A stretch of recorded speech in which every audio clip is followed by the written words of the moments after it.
Very happy to be joined now by one of the newest members of your Cleveland Browns, tight end Harold Fannin Jr. Harold, first of all, congratulations. I'm sure this has to be a dream come true for you. And now here you are, a Cleveland Brown. So welcome to Cleveland. Yep, thank you. Appreciate you having me. What's this been like for you? Because you're playing football, and then all of a sudden you're like, now you're not playing football, but everybody's evaluating everything you do. You're running, you're lifting, you're doing all these things. You have all these visits. Then you get drafted. Boom, you're ushered right in here. It's a whirlwind. It's all exciting. But now you're here to play football, which is what you do. It gets to start today. What's this whole kind of draft process and then to get to this moment where you really start your NFL career been like for you? Yeah, I'll say it's definitely been long. I mean, it kind of just like a blink kind of just went by. But obviously, man, I'm just glad to be back playing football, glad to be in the building, just ready to go out there and play. Playing at Canton McKinley, now a Cleveland Brown, is that something that's just kind of wild to you? It's most definitely wild, man. I used to watch them on TV, local and stuff like that, and then be thinking, like, that's crazy that I'm actually here now.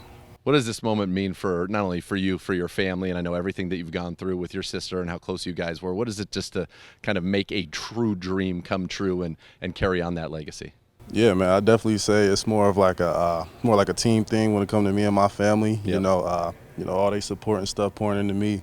I definitely say that it's kind of like we made it. It ain't like I made it. It's like we made it. We finally did it. Our dreams came true in a way. They did, and an improbable dream, right? If you think about it, no star recruit. Go there, you've been a safety, and now you go. Your coach says, you're going to come to Bowling Green. We're going to make you a tight end.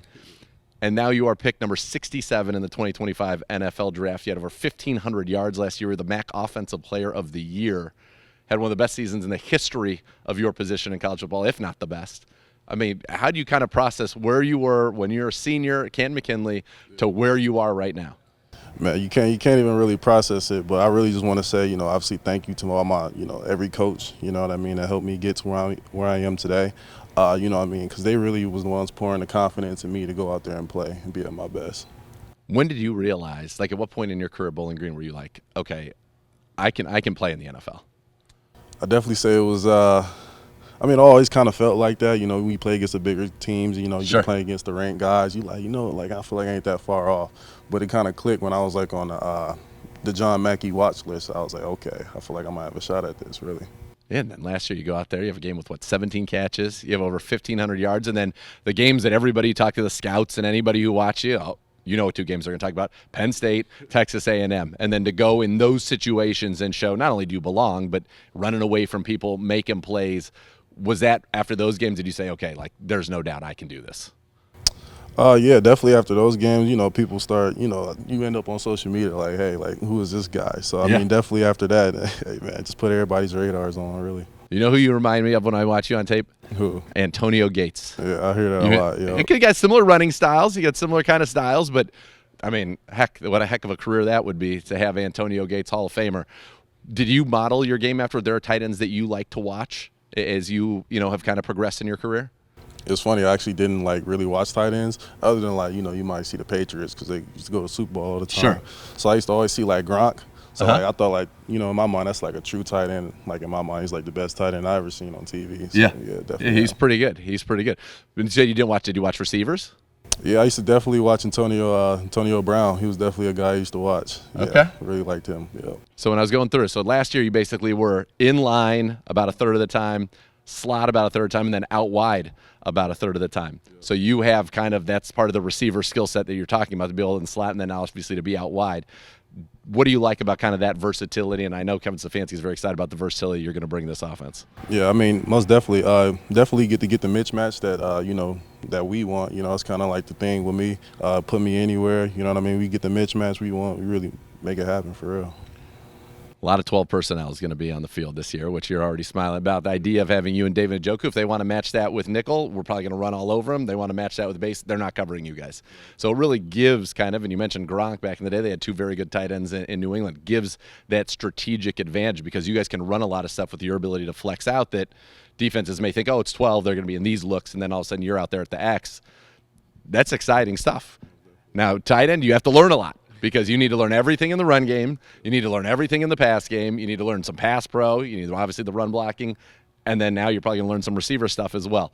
How do you, and I've heard you absorb information like a sponge, how's that part of it been going for you just in terms of, and I know you're just getting started, but absorbing everything and all the things you're going to be asked to do?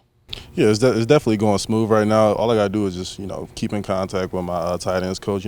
Any questions I have, just ask them. Just kind of just keep building our relationship together, and pretty much, we're gonna ride this thing out and make it work. No doubt. And last year's tight ends coach, Tommy Reese, is now the offensive coordinator, so obviously very familiar with what that position is going to do here. What's it been like kind of meeting all the coaches, meeting Coach Stefanski, meeting Coach Reese, and everybody getting you ready here? Yeah, I mean, it's definitely dope, man, seeing them on TV and actually get to meet them in person. They're definitely good people, nice people.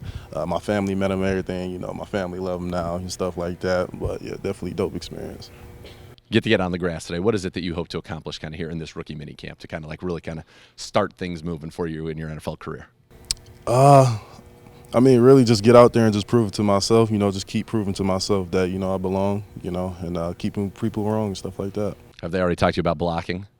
Of course, I mean, I play tight end. We always going to talk about blocking. I know, but it's fun to be a receiving tight end. That's the glamour of the position. But, you had a guy in your room in David Njoku who kind of went out of college. You guys actually have a lot of similarities. So when he came out of college, he led the FBS like you did in yards after the catch as a tight end and also missed tackles per reception as a tight end. So you guys are similar in that way. When he came out, not much of a blocker, has become one of the most dominant blockers in the league. So it's one of those things that can be learned. But you're right. Yes, you are going to be asked to do it. There are going to be times in practice where you're probably going to be blocking Myles Garrett.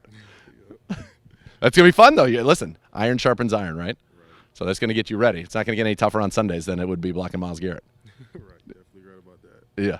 All right, what's one thing you want Browns fans to know about you? When they see Fannin on the back of your jersey, they see you out there, what is it you want them to think about Harold Fannin? Not just the football player, but Harold Fannin, the person. I mean, I instantly start thinking about my mom, but, I'm a very respectable person. I'm a very chill guy. I'm not really, out loud going. But, I just want everybody to know, man, I'm a very loyal guy. I love playing football. And, I'm happy to be a Browns. Well, we're certainly happy to have you here. It's great talking to you. We'll do this many, many times, and excited to see you start your NFL career today when you finally get on the grass, put that uniform on as a Cleveland Brown. Yes, sir. Thank you.